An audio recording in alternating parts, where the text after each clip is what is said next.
자, 우리 여러분들과 다시 한번 인사하겠습니다. 오늘 정말 잘 오셨습니다. 자, 은혜 받기 원합니다. 예, 감사합니다. 제가 이제 교회 올 때까지만 하더라도 눈이 안 왔는데 오시는 분들마다 눈이 펑펑 온다고 하더라고요. 여러분 오실 때 썰매 가지고 오셨습니까? 예, 가실 때 썰매 타고 가실 수도 있는데 아무쪼록 오늘 예배 참석한 저와 여러분들의 10년 가운데 주께서 허락하시는 평안과 기쁨이 함께 하시기를 주님의 이름으로 축복합니다. 무더운 여름날 타는 듯한 목마름 속에 마시는 시원한 냉수 한 모금은 그야말로 너무나 달콤하게 느껴지는데요. 그때에는 정말 거짓말을 좀 더 보태면 단순히 물 한 잔이 아니라 생명수처럼 느껴질 수 있죠. 자, 저는 오늘 우리가 묵상한 이 시편 40편의 상황이 딱 그런 상황이라고 보는데요. 다윗은 스스로 빠져나올 수 없는 크나큰 고난 가운데 스스로 할 수 있는 것들이 아무것도 없으니까 오로지 하나님만을 바라보면서 기다리고 기다렸다라고 표현합니다. 자, 한번 따라해 보겠습니다. 내가 하나님을 기다리고 기다렸다. 자, 과연 이 다윗에게 어떤 일이 있었을까? 자, 어떤 분들은 지금 다윗이 자신의 장인 사울에 의해서 쫓겨나고 있다, 이 추격을 당하고 있다라고 말하기도 하고요. 또 어떤 분들은 압살롬이라는 이 아들의 반란으로 인해서 죽을 지경에 놓였다라고 추측을 하는데, 하지만 그 누구도 오늘 본문의 배경을 정확히 알 수는 없습니다. 자, 다만 오늘 우리가 읽은 이 본문은 다윗이 크나큰 고난 가운데 누구에게 집중했다고요? 예, 하나님께만 집중하면서 그분께 도우심을 요청했다고 하는데요. 자, 그 가운데 그가 받은 응답 3가지가 오늘 본문 가운데 소개되고 있어요. 자, 바로 이 응답들은 다윗이 경험한 고난이 깊을수록 너무나 달콤하게 느껴질 수밖에 없었는데요. 자, 과연 이 다윗이 고백하는 그 달콤한 응답, 이른바 기다림의 끝에 얻은 이 믿음의 열매는 도대체 무엇을 말할까요? 자, 먼저 첫 번째로 하나님께서 다윗의 입에서 새 노래를 부르게 하셨다라고 기록합니다. 자, 한번 따라해 보겠습니다. 하나님께서 다윗의 입에서 새 노래가 나오게 하셨다. 예, 사실 제가 말씀드린 것처럼 지금 할 수 있는 것들이 뭐밖에 없다고요? 예, 지금 다윗이 기도밖에 없는 상황이에요. 자신이 도무지 해결할 수 없는 그 모든 상황 가운데 자기가 하나님을 할 수 있는 것이 하나님을 찾는 것밖에 없어서 하나님을 기다리고 또 기다렸는데, 바로 그 가운데 그의 입술 가운데 어느덧 탄식이 변하고 전혀 새로운 노래가 나타났다고 하는데요. 자, 이때 이 본문이 말하는 이 새 노래는 단순히 새로 나온 CCM이나 유행가가 아니고요. 어제까지만 하더라도 크나큰 고통이 이제는 그 속성이 완전히 변했다라는 것으로서 이른바 슬픔이 변하여 기쁨이 되었다라는 것이죠. 자, 이것은 다윗이 억지로 긍정적인 생각을 해서 이룬 것은 아니고요. 다만 하나님께서 주신 너무나 놀라운 선물이자 크나큰 신비였습니다. 자, 이것을 어떻게 설명을 해야 될까? 여러분, 혹시 우리가 평상시에 즐겨 부르는 이 찬송가 413장 내 평생 가는 길, 이거 아세요? 예, 이 찬송가 413장. 자, 그런데 여러분, 이 찬송가는 호레이쇼 스페포드라는 변호사가 이 가사를 붙였는데요. 자, 바로 이 사람은 엄청난 고난의 사람으로서, 자, 일단 시카고 대화재라는 것이 일어났을 때 전 재산을 날리게 됩니다. 자, 여러분, 욥과 같죠? 욥이 이제 어떤 사단이 갑자기 공격을 해가지고 전 재산을 잃게 되지 않습니까? 자, 그런데 이 호레이쇼 스페포드라는 변호사가 변호사여서 꽤 재산을 잃었는데, 갑자기 시카고에 엄청난 화재가 나서 하루아침에 이 길거리로 나앉게 됩니다. 자, 그런데 이 설상가상으로 거기서 끝나는 것이 아니라요. 가족 여행 중에 갑자기 잘 가던 배가 뒤집어져서 그 배가 뒤집어질 때 사랑하는 딸 4명이 한 번에 죽음을 맞이하게 됩니다. 그래서 그 큰 슬픔에 사로잡힌 이 호레이쇼 스페포드는 딸을 추구하기 위해서 마음은 아프지만 그 바닷가로 다시금 찾아가는데요. 항해하던 선장은 이제 이 모든 사연을 알고 있었기 때문에 목적지에 도착한 이후에 눈치를 보다가 쭈뼛쭈뼛 하면서 말합니다. 변호사님, 이곳이 따님들이 잠든 곳입니다. 여기에 이 배가 침몰한 장소입니다. 라고 이렇게 말을 합니다. 자, 여러분, 그렇다면 바로 이것은 호레이쇼 스패포드 변호사에게는 기가 막힐 웅덩이 아닙니까? 자, 제가 보았을 때는 이분의 입에서 원망과 저주가 터져 나와도 좀 이상한 상황은 아닙니다. 그곳에 가서 하나님, 여기 이렇게 지금은 잠잠하지 않습니까? 지금처럼 잠잠하게 해주셔야지 왜 그때 그냥 배가 뒤집혀가지고 내 딸을 데려가셨습니까? 이렇게 외쳐야 될 것 같아요. 자, 하지만 그의 입술 가운데 바로 그 순간 전혀 의외의 찬송이 나왔는데요. 그 찬송이 이런 가사예요. 한번 따라해 보겠습니다. 내 영혼이 평안해. 그 찬송과 가사 알겠죠? 내 평생에 가는 길 순탄하여 한 다음에 후렴에 보면 내 영혼 어떻다고요? 평안해 라는 그 찬송가의 고백이 그때 나온 거예요. 내 영혼이 평안하다. 내 영혼이 요동하지 않는다. 여러분, 이거 미친 사람이 부르는 노래 아닙니다. 또한 억지로 괜찮은 척 하는 노래도 아닙니다. 다만 하나님께서 그 절망의 현장에서 그를 붙들어 주셨기에 나온 정말 기적 같은 새 노래였는데요. 저는 이 자리에 참석한 저와 여러분들의 입술에 바로 이 같은 노래가 나타나길 바랍니다. 자, 그런데 실제로 제가 목회하면서 그런 노래가 나오는 것을 보긴 봐요. 특히 여러분 새벽 시간에 보면은요, 여러분 이 새벽 시간에는요, 내 영혼 평안해 이 노래 나올까요? 안 나올까요? 안 나와요. 여기 눈치 보시는데, 내 영혼 졸려워 뭐 이런 노래가 나오죠. 그런데다가 이제 이 성도님들에 따라서는 벌써 앉아있는 얼굴 자체가 어제 잠 못 잤어 이렇게 써 있는 성도님도 있고요. 어제 일 많이 했어 이런 성도님도 있어요. 자, 그런데 설령 이 부족한 제가 전하는 말씀으로 인해서 눈꺼풀이 무거울지라도 하나님 앞에 깊이 교제하는 가운데 터져 나오는 노래는 내 영혼 어떻다고요? 평안해 하면서 힘있게, 누구보다도 힘있게 뜨겁게 찬양하는 모습이 나오는 것을 볼 때에 하나님께서 허락하시는 새 노래가 이런 것이구나 느껴질 때가 참으로 많이 있습니다. 여러분, 고통과 괴로움이 없을 수는 없으나 그 고통과 괴로움의 한복판에서 그것을 압도하고도 남는 새 노래가 나타나게 되기를 주님의 이름으로 축복합니다. 아멘. 자, 그런가 하면 두 번째로 크나큰 고난 가운데 하나님을 기다리고 기다린 이 다윗의 심령에는 하나님의 말씀이 머물게 되었더라고 기록되어 있습니다. 자, 첫 번째는 뭐가 남았다고 했죠? 입술에 새 노래가 나왔어요. 그런데 이제는 이 심중에 하나님의 말씀이 머물게 되었다고 해요. 여러분, 우리는 흔히 큰 은혜를 받으면 하나님, 제가 이제부터 예배에 빠지지 않겠습니다. 내가 이제부터 헌금을 많이 하겠습니다. 내가 봉사를 열심히 하겠습니다. 이렇게 결단하기 쉽습니다. 하지만 이 다윗은 전혀 의외의 고백을 하는데요. 자, 일단 6절을 보니까 하나님께서는 무엇을 요구하지 않는다고 하시죠? 제사나 예물이나 번제나 속죄제를 요구하지 않으신다라고 하고요. 또한 8절을 보니까 이렇게 고백을 합니다. 나의 하나님이여, 내가 주의 뜻 행하기를 즐기오니 주의 법이 나의 심중에 있나이다.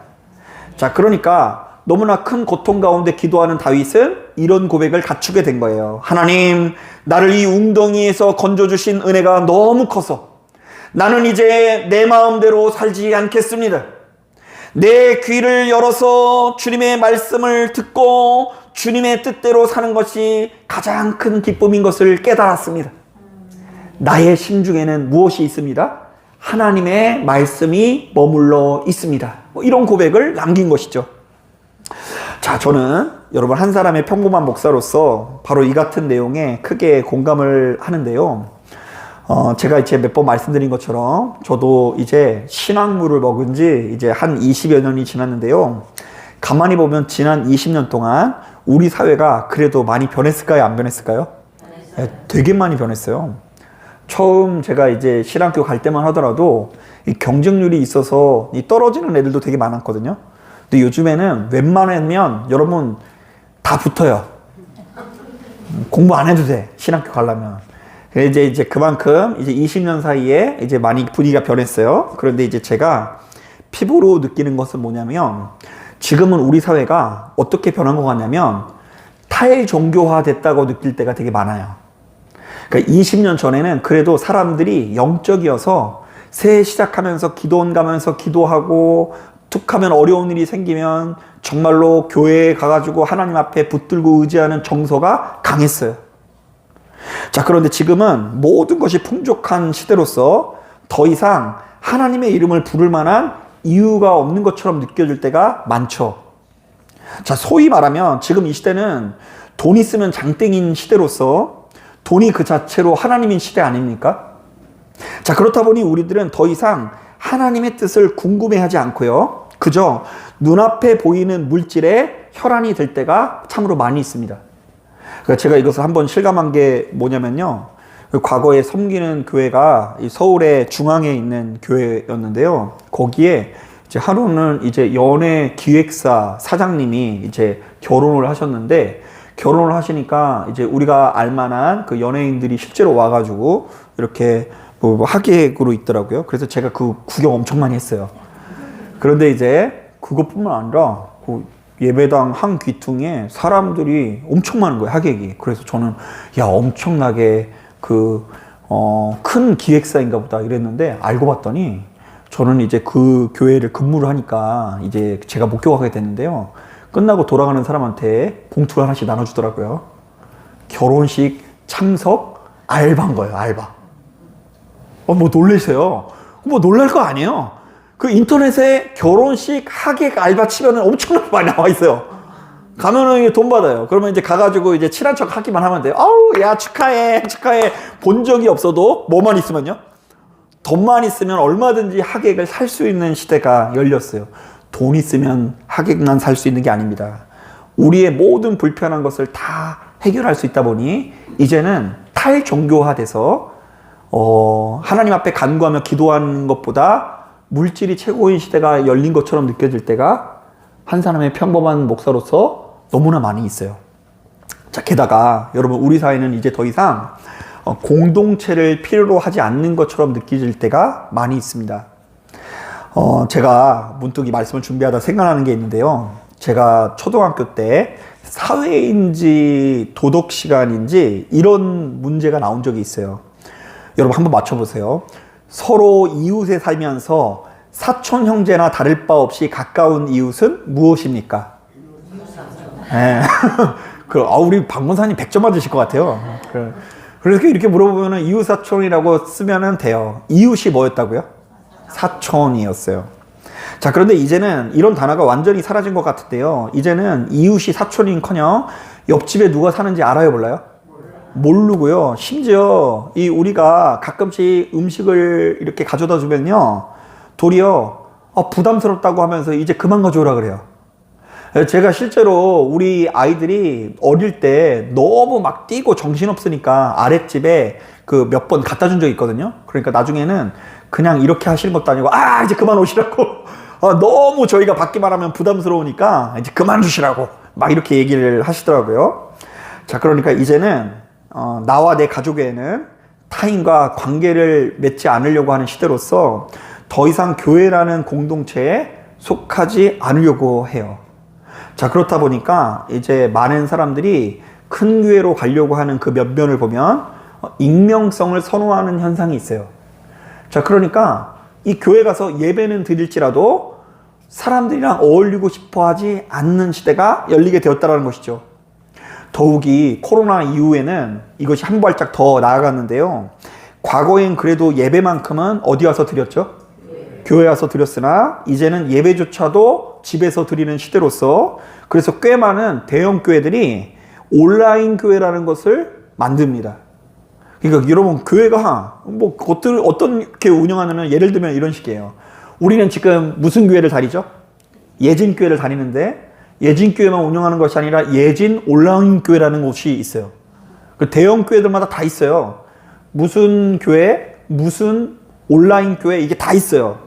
그런데 이 신기한 건 뭐냐면, 전국에 있는 교인들이 그 유명하신 목사님의 말씀을 듣고자 특정 교회에 적을 두고 거의 100% 온라인으로 참여한다는 거예요. 속회 예배도 만나야 안 만나요? 만나지는 않는데 요즘에 줌이라고 해서요. 그 뭐 이렇게 해가지고 뭐 하면은 다 할 수가 있어요. 그러면 이제 석회 예배도 온라인으로 하고 헌금 생활도 온라인으로 하고 예배도 뭘로 해요? 방송국보다 더 좋은 온라인으로 해요. 자, 그러니까 여러분 제가 피부로 느낄 때에 지금 이 시대가 목회하기가 좀 만만치 않다고 느낄 때가 참 많이 있어요. 자, 그리고 무엇보다 제가 목회 현장에서 가장 힘들게 느껴지는 것 중에 하나가 뭐냐면요. 이제 제 또래 목사들도 이제 부교육자 생활을 오래 하는 친구들과는 저랑 좀 마음이 좀 다를 수가 있는데요.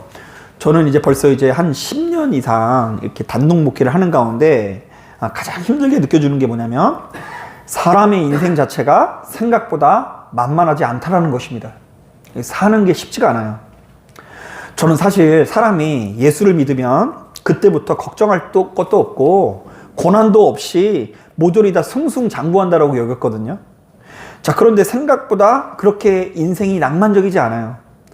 예수 믿어도 시간이 지나면 아파요, 안 아파요? 아파요. 기력이 쇠합니다. 심지어 죽음에 이르게 되는 장면도 목격하게 됩니다. 자, 그런데 여러분 작은 교회일수록 성도님들 한 분 떠나면 마음에 남아요. 여러분 제가 늘 얘기하지만 여러분 주변에 아무리 친한 친구도 일주일에 한 번 만나요, 안 만나요? 안 만나잖아요. 그런데다가 더욱이 우리 교회는 다 앉는 자리가 정해져 있잖아요.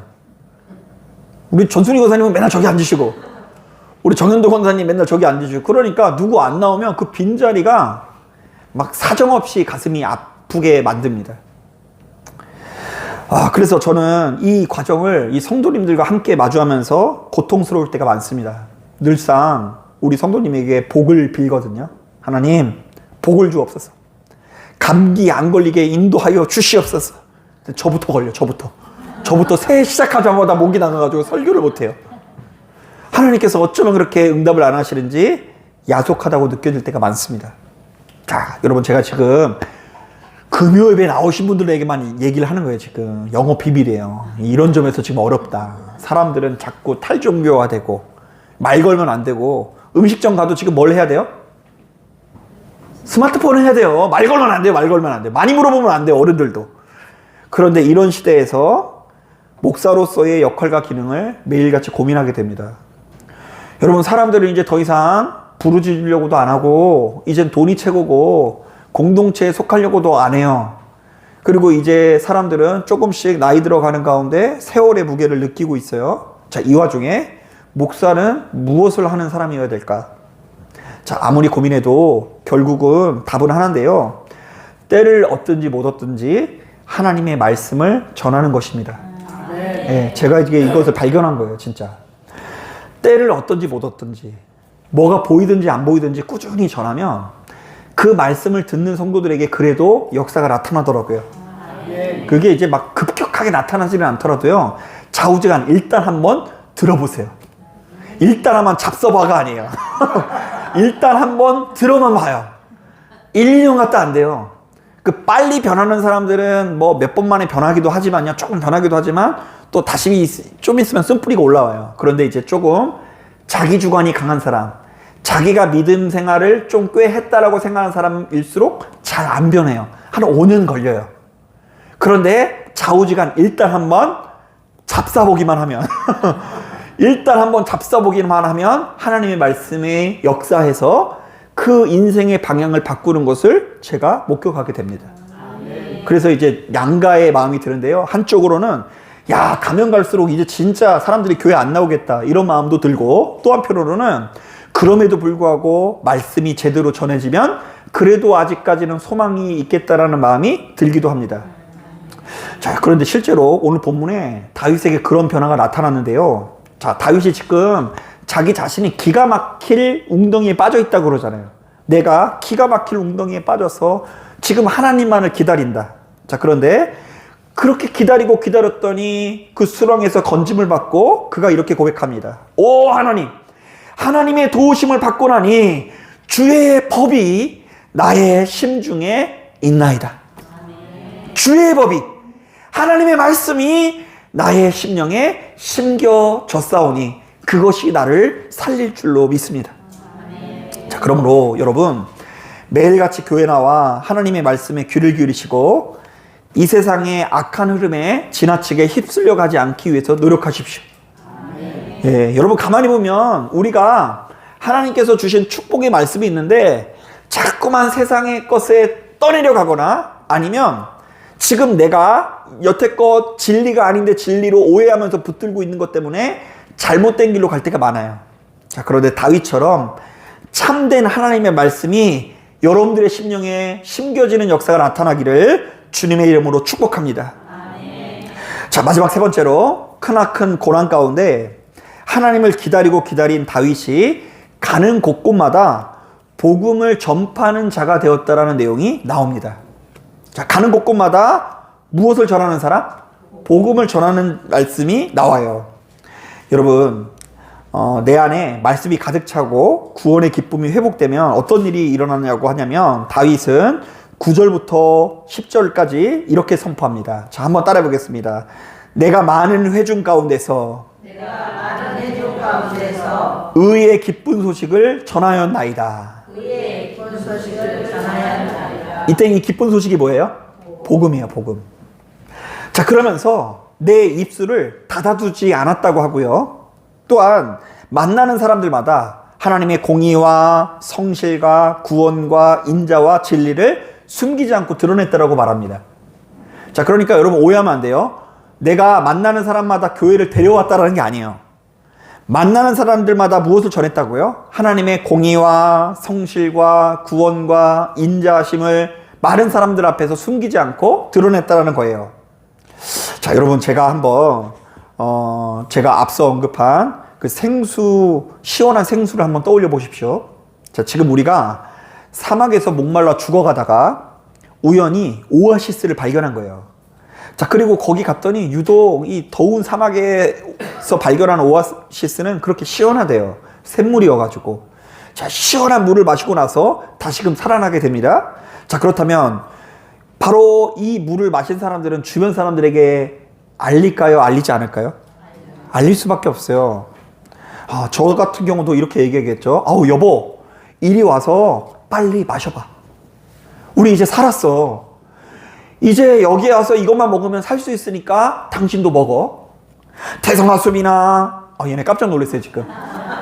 태성아수비나, 얼른 와서, 여기 와서 이 물을 마셔야 돼. 이렇게 말하는 게 정상이지. 만약 그렇게 좋은 거 먹어놓고서, 얘들아, 오지마. 이것은 아빠 혼자 먹어야 돼. 이렇게 말하면은요, 그것은 정상이 아닐 것입니다.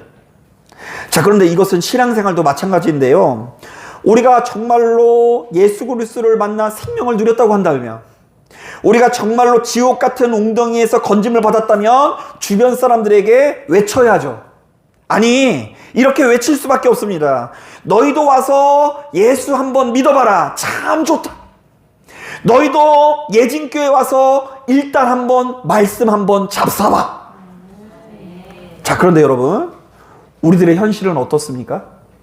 참 안타깝게도 신앙의 연배가 쌓이면 쌓일수록 도리어 그 입술이 닫히는 경우가 많은데요. 왜냐하면 그것이 일종의 세련된 매너처럼 여겨지기 때문입니다.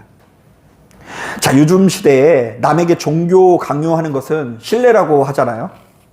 자, 직장에서, 동호회에서 나 교회에 다닌다고 하면 왠지 촌스러운 것 같고, 심지어 술자리에서 기도하고 먹는 분이 있는데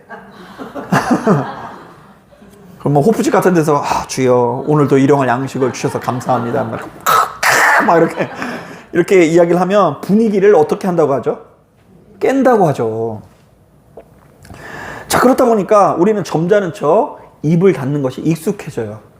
이제 우리가 교회 가서 열심히 예배 드리되 주변 사람들을 배려해서 좀 점잖게 있자. 자, 그런데 솔직한 이유는 따로 있는데요. 제가 가만히 보니까 왜 그 입술이 닫히냐면요. 예수 믿는 우리들조차도 끝없는 불화 가운데 이미 관계가 단절된 경우가 많이 있기 때문입니다. 아니, 평상시 무슨 말을 해야지 뭐 전도도 하고 말 거 아니에요. 근데 이미 그 루트가 끊겼어. 밥 먹어, 이 얘기를 안 해. 식탁에 그냥 밥 차려놓고 먹든가 말든가 그냥 집에 갔다 오고 설거지만 나는 하고, 이런 와중에 예수 믿으라는 얘기를 어떻게 하겠냐는 거예요. 그리고 우리도 왕년에 내가 사랑하는 남편이나 내가 사랑하는 자녀들에게 눈물로 호소도 해보고 으름장도 놔보고 심지어 구두까지 가져가서 구두에다가 안찰하면서 기도해본 경험도 있어요. 자, 그런데 돌아온 것은 차가운 냉소뿐인 거예요. 엄마, 제발 가요 좀 하지 마. 이제 지긋지긋해. 여보, 이제는 제발 그만 좀 해. 당신 너무 유별나. 자, 이런 거절이 몇 번 반복되다 보니까 이미 겁이 나고요. 마음속 한구석에서부터 이런 생각이 들 수 있죠. 내가 또 한 번 이야기했다가는 아예 사이가 멀어지겠구나. 가족끼리 의가 상하니까 그냥 가만히 있자. 자, 그래서 스스로 타협하고 우리가 좋아하는 말이 이거예요. 때가 되면 누가 하시겠지? 네. 하나님께서는 우리에게 전하라고 말씀하셨는데 전할 생각 못해요. 이제 나는 전할 수 없으니 누가 하시겠다고요? 하나님께서 하시겠지 하면서 입을 닫는 분이 많이 있습니다. 자, 물론 저는 이 같은 상황을 너무나 잘 이해를 해요. 그리고 심지어 누군가 와서 저에게 물어보면 그렇게 하라고 권면을 해드리기도 합니다. 가끔씩 누군가를 전도하려다가 자기도 생명을 잃어버리는 경우도 있더라고요. 이게 속이 너무 뒤집어지면 뭐 전도고 뭐고 내가 벌써 다 뒤집어진다니까. 이 기도도 다 하기 싫고만 예배 드려봤자 소용도 없고 그럴 바에는 차라리 입을 닫으라고 하는 경우도 많이 있어요. 그래서 여러분, 제가 여러분들의 마음을 다 알고 저도 역시 그것을 놓고 기도하고 있어요. 아무쪼록 하나님께서 역사하사 이제 우리 성도님들 할 만큼 했사오니 반드시 역사하여 주셔서 그 마음을 하나님 움직여 주시옵소서. 이렇게 제가 기도하곤 해요. 자, 그런데 그럼에도 불구하고 조금 더 냉정하게 살펴보면 많은 성도님들의 입에서 예수 믿으라는 이야기가 나오지 않는 것은 솔직히 말하면 지금 나에게도 예수가 별로 큰 기쁨이 아니기 때문일 수 있습니다. 우리가 좋아하는 말이 그거예요. 나도 왕년에는 예수가 기뻤다, 안 기뻤다? 기뻤다. 왕년에는, 옛날에는 예수를 기뻤다고 해요. 그런데 지금은 솔직히 말하면 별로 기쁘지 않아. 솔직히 말하면 지금은 더 이상 복음이 아닌 거예요. 사실은 나부터가 예배드리고 기도하는 것이 하나의 습관이 되었고, 나부터가 말씀 듣는 것이 이제는 지겨워졌고, 누구한테 가서 우리 교회 가자, 예수 믿으면 행복하다라고 이렇게 자신 있게 말할 수 있는 영적인 실력이 갖춰지지 않는 경우가 많이 있다는 것입니다. 결국 교회 나와서 좋아야지, 예수 믿어서 나의 인생이 좋은 곳으로 흐른다는 확신이 있을 때에 말씀을 전할 수 있는데, 우리는 겉으로는 예수를 믿는 것 같아도 10년 깊은 곳에서부터 길을 잃어버린 성도님들이 많이 있다는 것입니다. 결국 내 입술에서 전도가 끊어진 것은 세상이 악해서가 아니라 내 안에 구원의 감격, 즉 다윗이 불렀던 어떤 노래요?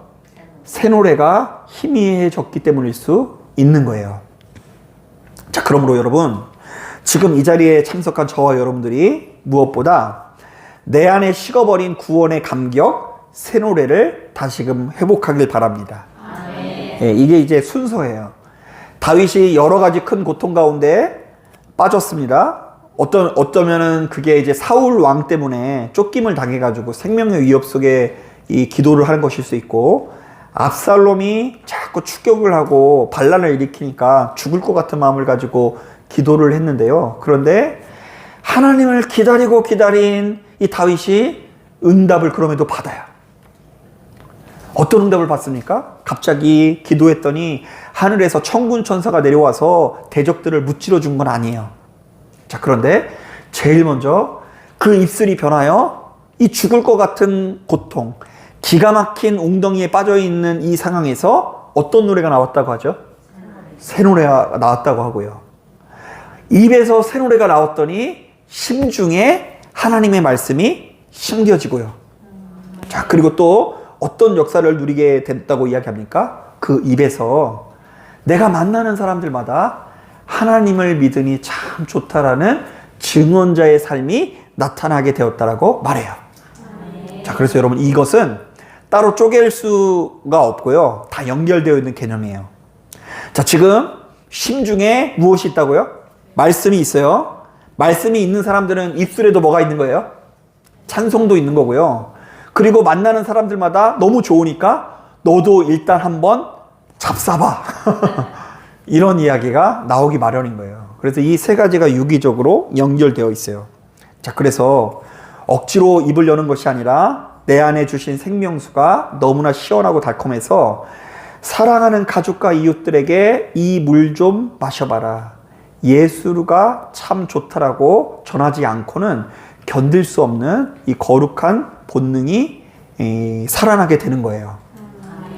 그래서 이제 저도 사실은 한동안 이제 조금 이제 목회를 하다 보면 저도 인간인지라 마음을 지키지 못해서 이 길을 잃고, 야, 이게 뭐가 이렇게 좋은 건가? 우리가 하나님을 믿는 게 뭐가 이렇게 좋은 건가? 때로는, 야, 하나님, 예수라는 이름보다 성도들에게 물질 축복 주는 것이 더 좋은 것 아닙니까? 라고 하면서 싸워본 적도 있어요.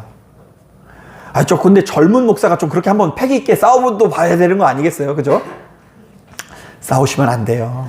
싸우시면 안 돼요. 하나님과 싸우시면 안 돼요. 그런데 그렇게 싸워본 적도 있어요, 저는. 근데 그럴 때는 제가 자신 있게 우리 아이들한테 얘기를 못 하겠더라고요. 얘들아, 일단 한번 교회 나와서 하나님의 이름을 불러봐. 말씀대로 살아봐. 예배 드려봐. 기도해봐. 이런 말이 자신 있게 안 나가요. 자, 그런데 요즘에는 제가 정말로 자신 있게 얘기한다. 자신 있게 얘기합니다. 제가 얘네한테 얘기하는 것처럼 반말해버렸네요. 자신 있게 얘기를 해요. 무슨 얘기를 하냐면, 얘들아, 아빠는 하나님을 안 믿었으면 진즉에 절단 났을 수도 있어. 아빠 성격에 하나님을 안 믿었으면 큰일 날 뻔했는데 하나님을 믿으니까 이렇게 지금 좋은 것을 누리는 거야.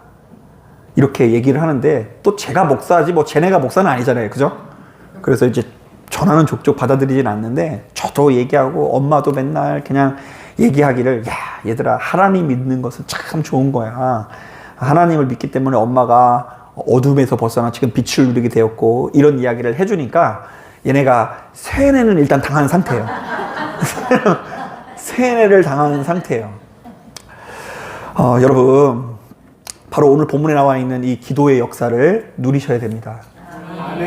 자꾸만 우리가 이 기도를 통해서 얻어야 되는 약속, 기도를 통해서 오늘 본문에 담겨져 있는 약속이 바로 이런 것들인데, 자꾸 새 노래 부를 생각 안 하고 심중에 주의 법을 남겨두려고 안 하고, 그리고 그 구원의 감격으로 인해서 만나는 사람들마다 기쁨이 나타나는 역사를 누리려고 안 하고 엉뚱한 기도의 열매를 붙들면 우리는 반드시 낙심할 수밖에 없는 거예요.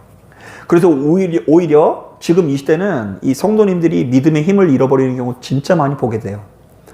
제가 몇 번 말씀드렸는데, 제가 한때는 좀 너무 허무한 게, 저 나름대로 저의 청춘을 교회를 위해서 바쳤거든요. 그래서 이제 얼마나 많은 어린 학생들을 만나서 복음을 영접하게 했는지 몰라요.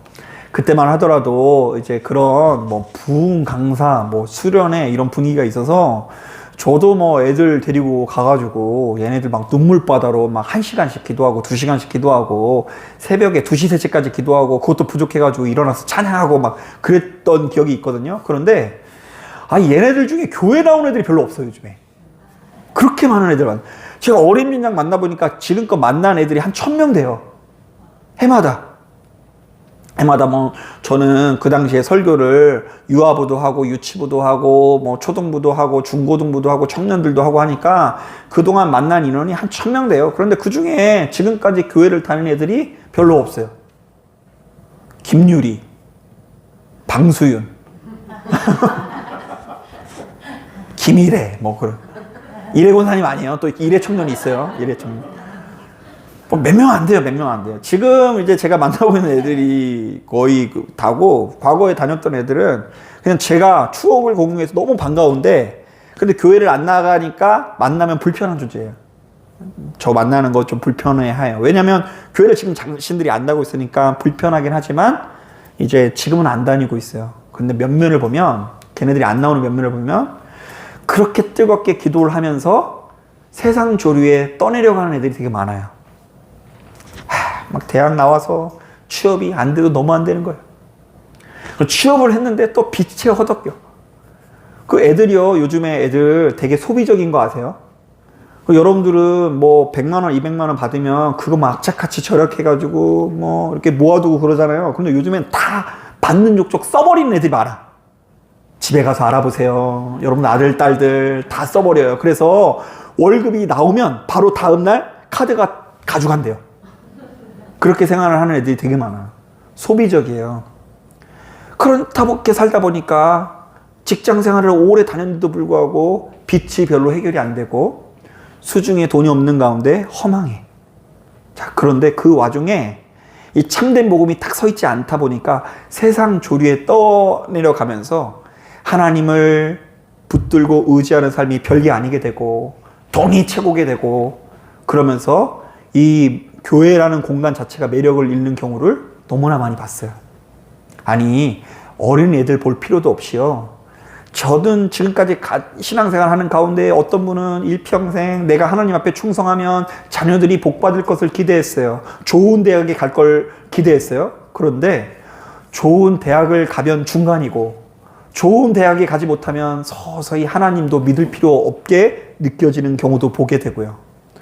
육신의 질병이 치유되기를 40일 동안 기도했어요. 그런데 40일 뒤에 나으면 괜찮은데 안 나으면 주님에게서 서서히 떠내려가는 사람도 많이 보게 되고요. 아까 얘기했죠.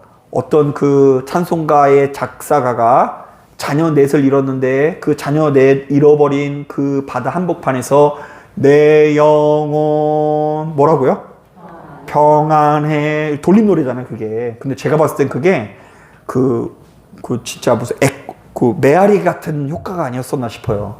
그 바닷가에서 내 영혼 하니까 저쪽에서 내 영혼 들린 거죠. 평안해, 평안해 이 소리가 들려서 그 고백을 했잖아요. 그런데 제가 실제로 신앙생활을 하는 사람들 중에 자녀가 자살한 이후에 하나님과 절교한 사람도 본 적이 있어요. 다 끊어버리더라고요. 이제 하나님 안 믿는다고. 자, 여러분, 이 세상의 조류에 떠내려가고 인간은 눈앞에 보여지는 상황에 떠내려가고 날마다 반복되는 일상 가운데 내 육체가 약해질 때 떠내려갈 수밖에 없는 존재예요. 그래서 우리는 날마다 말씀을 듣고 그 기도 가운데 우리에게 주어지는 응답이 무엇인지를 알아야 돼요. 자, 제가 전하는 설교는 다 거기와 연관되는데요. 지난 주일날에는 그래서 어떤 말씀을 전했냐면 여러분 이 갈렙이 나이가 몇 세예요? 예, 85세요. 나이가 85세인데 45년 전이나 지금이나 자기는 여전히 강건해서 하나님께서 주신 땅을 내가 얼마든지 정복할 수 있습니다. 그들의 견고한 성이 아무리 대단할지라도 하나님께서 나와 함께 하시면 내가 할 수 있사오니 이 산지를 내게 주시옵소서. 이렇게 기도하는 그 기도의 사람의 내용을 보았고요. 오늘 본문에서 보니까 이 다윗이 정말로 하나님을 기다리고 기다릴 수밖에 없는 이 절망의 상황 가운데 하나님께서 주시는 믿음의 열매를 경험하는 것을 우리가 목격하게 됩니다. 자, 사랑하는 여러분, 매일같이 이것저것 아프고 쑤시고 내 뜻대로 흘러가는 것이 아무것도 없는 것처럼 느껴지겠지만 하지만 그렇기 때문에 우리가 믿음의 고백을 갖길 원합니다. 풀은 마르고 꽃은 시드나 주의 말씀은 영원하도다. 여러분, 이 사실을 믿고 오늘로 기도로서 여러분들의 입술에 새 노래가 떠나지 않게 되는 역사가 나타나기를 주님의 이름으로 축복합니다. 자, 기도하겠습니다.